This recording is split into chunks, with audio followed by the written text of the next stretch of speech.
आप सबको जय मसीह की। आज तारीख है 10/6/2026 और हम लोग शाम का वचन पढ़ेंगे। हम पढ़ेंगे दूसरा इतिहास की पुस्तक में से 34, 35 और 36 अध्याय। जब योशिय्याह राज्य करने लगा तब वह 8 वर्ष का था और यरूशलेम में 31 वर्ष तक राज्य करता रहा।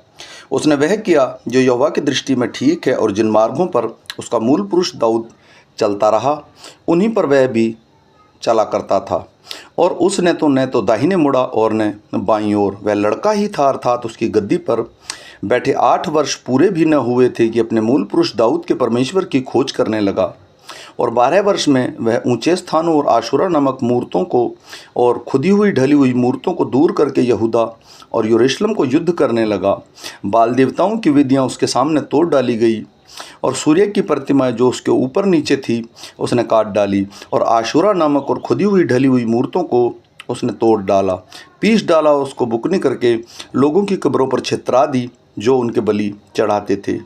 उनके पुजारों की हड्डियां उसने उन्हीं के देवताओं पर और वेदियों पर जलाई जो उसने यहूदा और यरूशलेम को शुद्ध किया। फिर मनश्शे, एप्रैम और शिमोन के वरन नप्ताली तक के नगरों के खंडरों में उसने वेदियों को तोड़ डाला और आशूर नामक और खुदी हुई मूर्तों को पीसकर बुकनी कर डाला और इज़राइल के सारे देश की सूर्य की सब प्रतिमाओं को काटकर यरूशलेम को लौट गया। फिर अपने राज्य के 18वें वर्ष में जब वह देश और भवन दोनों को शुद्ध कर चुका तब उसने अतल्याह के पुत्र शापान और नगर के हाकिम मसाया और योआज के पुत्र इतिहास के लेखक योआश को अपने परमेश्वर यहोवा के भवन की मरम्मत करने के लिए भेज दिया। अंत उन्होंने हिल्किय्याह महायाजक के पास जाकर जो रुपया परमेश्वर के भवन में लाया गया था, अर्थात जो लेवी दरबानों ने मनश्शेइयों, एप्रैमियों और सब बचे हुए इजरायलियों से और सब यहूदियों और ब्यामीनों से और यरूशलेम के निवासियों के हाथ से इकट्ठा कर गया था, उसको सौंप दिया। अर्थात उन्होंने उसे उन काम करने वालों के हाथ में सौंप दिया जो यहोवा के भवन के काम पर मुखिया थे।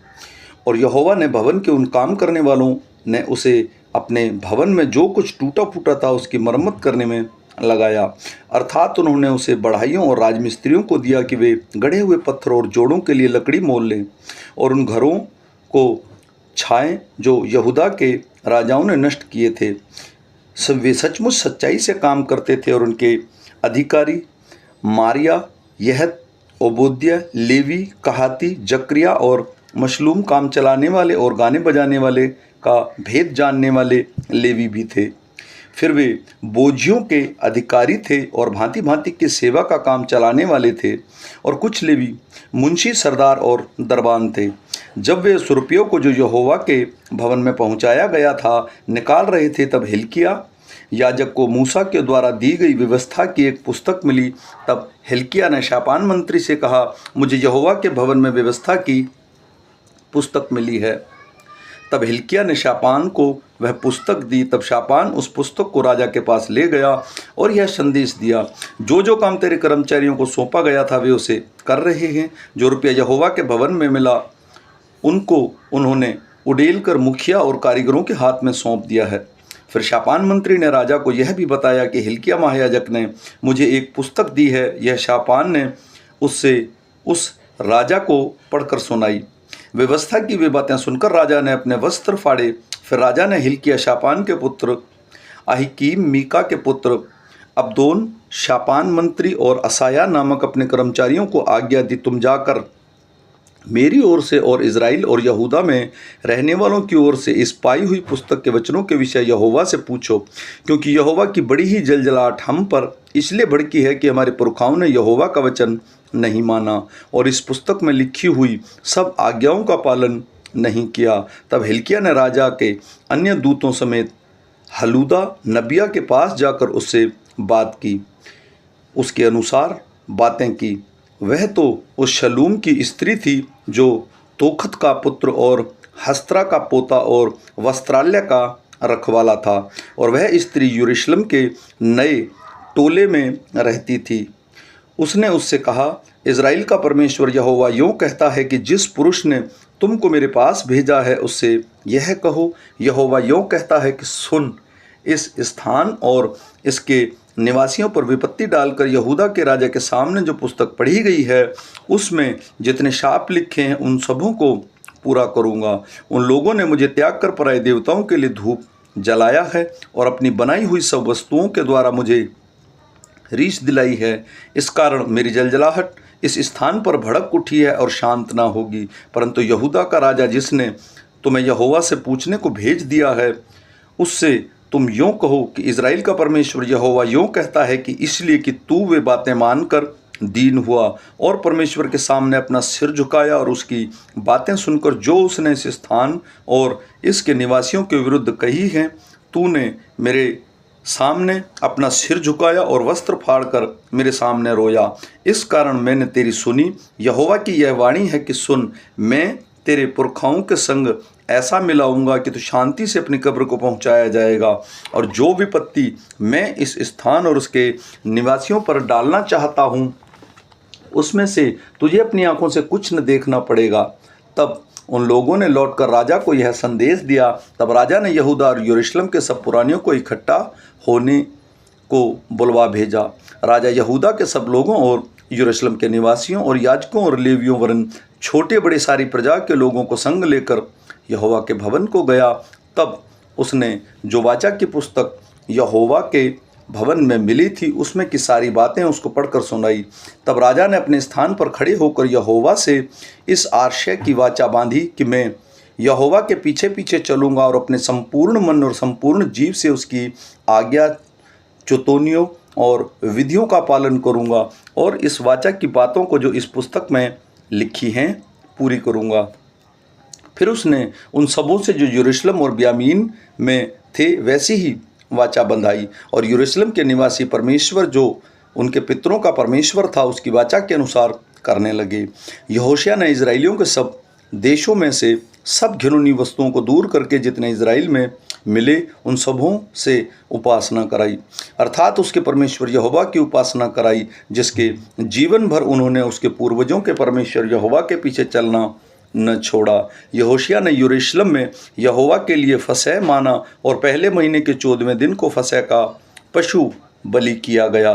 उसने याजकों को अपने अपने कामों में ठहराया और यहोवा के भवन में की सेवा करने को उनको हियाव बनाया। फिर लेवी जो सब इज़राइलियों को सिखाते और यहोवा के लिए पवित्र ठहरते थे उससे कहने लगे, तुम पवित्र संदूक को इस भवन में रखो जो दाऊद के पुत्र इज़राइल के राजा सुलेमान ने बनवाया था। अब तुमको कंधों पर बोझ उठाना ना होगा। अब अपने परमेश्वर यहोवा की और उसकी प्रजा इज़राइल की सेवा करो। इज़राइल के राजा दाऊद और उसके पुत्र सुलेमान दोनों की लिखी हुई विधियों के अनुसार अपने अपने पितरों के अनुसार अपने अपने दल में तैयार रहो। तुम्हारे भाई लोगों के पितरों के घराने के भागों के अनुसार पवित्र स्थान में खड़े रहो, अर्थात उनके एक भाग के लिए लेवी के एक एक पितर के घराने के भागी हों। फसह के पशुओं को बलि करो और अपने अपने को पवित्र करके अपने भाइयों के लिए तैयारी करो कि वे यहोवा के उस वचन के अनुसार कर सकें जो उसने मूसा के द्वारा कहा था। फिर यहोशिया ने सब लोगों को जो वहाँ उपस्थित थे 30,000 भेड़ों और बकरियों के बच्चों और 3,000 बैल दिए थे। ये सब फसह के बलिदानों के लिए राजा की सहमति से दिए गए थे।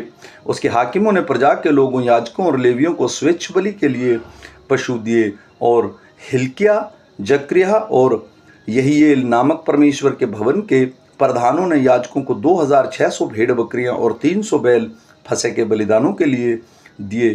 कोन्याह ने जो शमाया और नतनेल जो उसके भाई थे वे हसब्याह, येल और जोदाब नामक लेवियों के प्रधानों के लेवी के 5,000 भेड़ बकरियां और 500 बैल फसह के बलिदान के लिए दिए। इस प्रकार उपासना की तैयारी हो गई और राजा की आज्ञा के अनुसार याजक अपने स्थान पर, लेवी अपने दल में खड़े हुए।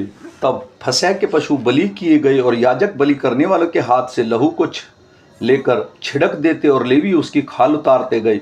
तब उन्होंने होमबलि के पशु लिए और अलग किए और उन्होंने लोगों के पितरों के घराने के भाग के अनुसार दे दिए कि वे उन्हें यहोवा के लिए चढ़ावा दे, जैसा कि मूसा की पुस्तक में लिखा है, और बैलों को भी उन्होंने वैसा ही किया।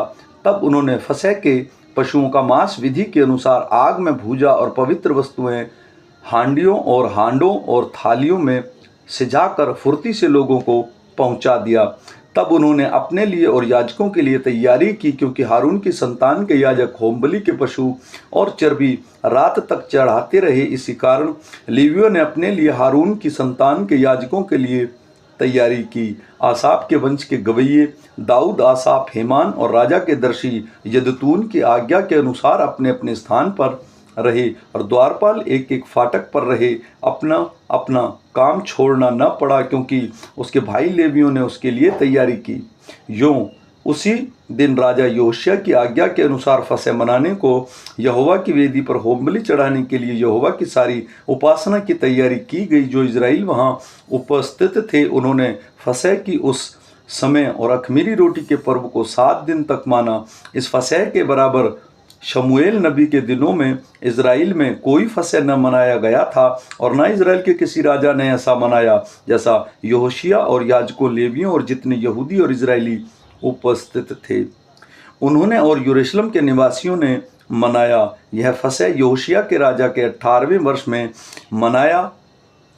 इसके बाद जब यहोशिया भवन की तैयारी कर चुका, तब मिस्र के राजा नाको ने परात के पास से कर्कमीश नगर से लड़ने को चढ़ाई की और योशिया उसका सामना करने को गया, परंतु उसने उनके पास दूतों से कहलाता भेजा, हे यहूदा के राजा, मेरा तुझसे क्या काम? आज मैं तुझ पर नहीं उसी कुल पर चढ़ाई कर रहा हूँ जिसके साथ मैं युद्ध करता हूँ। फिर परमेश्वर ने मुझसे फुर्ती करने को कहा है, इसलिए परमेश्वर जो मेरे संग है उससे अलग रहे, कहीं ऐसा ना हो कि जो तुझे नष्ट करे।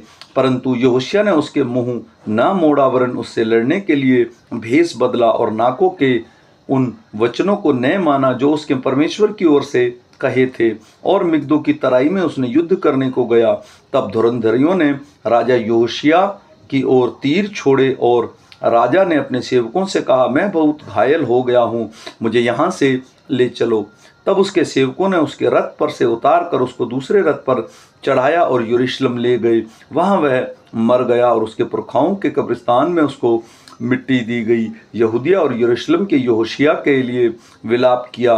यिम्रिय्याह ने यहोशिया के लिए विलाप का गीत बनाया और सब गाने वालों और गाने वालियों अपने विलाप के गीत में यहोशिया की चर्चा आज तक करते हैं। इसका गाना इज़राइल में एक विधि के तुल्य ठहराया गया और ये बातें विलाप गीत में लिखी हैं। यहोशिया के और काम और भक्ति के जो काम उसने उसके अनुसार किए गए, जो यहोवा की व्यवस्था में लिखे हुए हैं, आदि से अंत तक उसके सब काम इज़राइल के यहूदा के राजाओं के इतिहास की पुस्तक में लिखे हैं। तब देश के लोगों ने यहोशिया के पुत्र योआज को लेकर उसके पिता के स्थान पर यरूशलेम का राजा बनाया, और जब योआज राज्य करने लगा तब वह 23 वर्ष का था और 3 वर्ष तक यरूशलेम पर राज्य करता रहा। तब मिस्र के राजा ने उसको यरूशलेम में राजगद्दी से उतार दिया और देश पर 100 किक्कर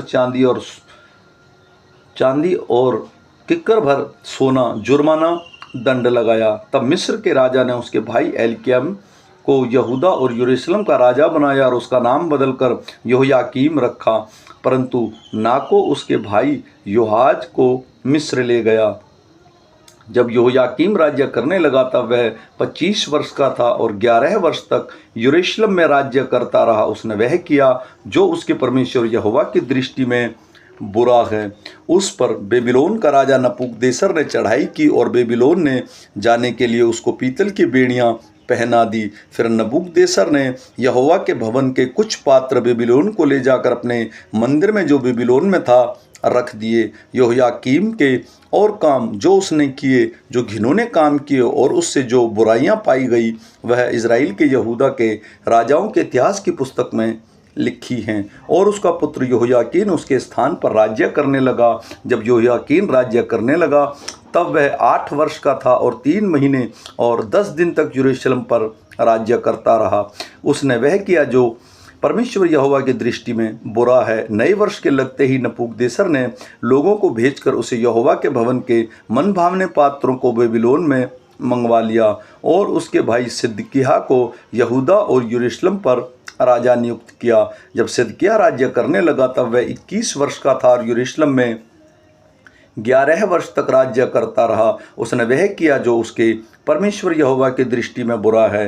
यद्यपि यिम्रिय्याह नबी यहोवा की ओर से बातें करता था तो भी वह उसके सामने दीन ना हुआ। फिर नबूकदनेस्सर जिसने उसे परमेश्वर की शपथ खिलाई थी उससे उसने बलवा किया और उसने हठ किया और अपना मन कठोर किया कि वह इज़राइल के परमेश्वर यहोवा की ओर न फिरे। सब प्रधान याजकों और लोगों ने भी अन्य जातियों के से घिनौने काम करके बहुत बड़ा विश्वासघात किया और यहोवा के भवन को जो उसने यरूशलेम में पवित्र किया था अशुद्ध कर डाला। उसके पूर्वजों के परमेश्वर यहोवा ने बड़ा यत्न करके अपने दूतों से उनके पास कहलाता भेजा, क्योंकि वह अपनी प्रजा और अपने धाम पर तरस खाता था, परंतु वे परमेश्वर के दूतों को ठट्ठों में उड़ाते, उसके वचनों को तुच्छ जानते और उनके नबियों की हंसी करते थे। अंत यहोवा अपनी प्रजा पर ऐसा झुंझला उठा कि बचने का कोई उपाय ना रहा। तब उसने उन पर कसीदियों के राजा से चढ़ाई कराई और इसने इनके जवानों को उनके पवित्र भवनों ही में तलवार से मार डाला। और क्या जवान, क्या कुंवारी, क्या बूढ़े, क्या पक्के बाल वाले, किसी पर भी कोमलता ना की। यहोवा ने सबों को उसके हाथ में कर दिया, क्या छोटे क्या बड़े। परमेश्वर के भवन के सब पात्र और यहोवा के भवन और राजा और उसके हाकिमों के खजाने, इन सबों को वह बेबीलोन को ले गया। कसीदियों ने परमेश्वर का भवन फूंक दिया और यरूशलेम की शहरपनाह को तोड़ डाला और आग लगाकर उसके सब भवनों को जलाया और उसमें का सारा बहुमूल्य सामान नष्ट कर दिया। जो तलवार से बच गए उन्हें वह बेबीलोन को ले गया और फारस के राज्य में प्रबल होने तक वे उसके बेटे पोतों के अधीन रहे। यह सब इसलिए हुआ कि यहोवा का जो वचन यिर्मयाह के मुंह से निकला था वह पूरा हो, कि देश अपने विश्राम कालों में सुख भोगता रहे। इसलिए जब तक वह सूना पड़ा रहे तब तक, अर्थात 70 वर्ष के पूरे होने तक उसको विश्राम मिला। फारस के राजा कुस्रू के पहले वर्ष में यहोवा ने उसके मन को उभारा कि वह वचन यिर्मयाह के मुंह से निकला था वह पूरा हो।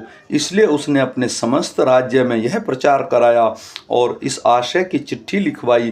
फारस का राजा कुस्रू कहता है कि स्वर्ग के परमेश्वर यहोवा ने पृथ्वी भर का राज्य मुझे दिया है और उसी ने मुझे आज्ञा दी है कि यरूशलेम जो यहूदा में है उसमें मेरा एक भवन बनवा। इसलिए हे उसकी प्रजा के लोगों, तुम में से जो कोई चाहे उसका परमेश्वर यहोवा उसके साथ रहे, वह वहाँ रवाना हो जाए। आमीन।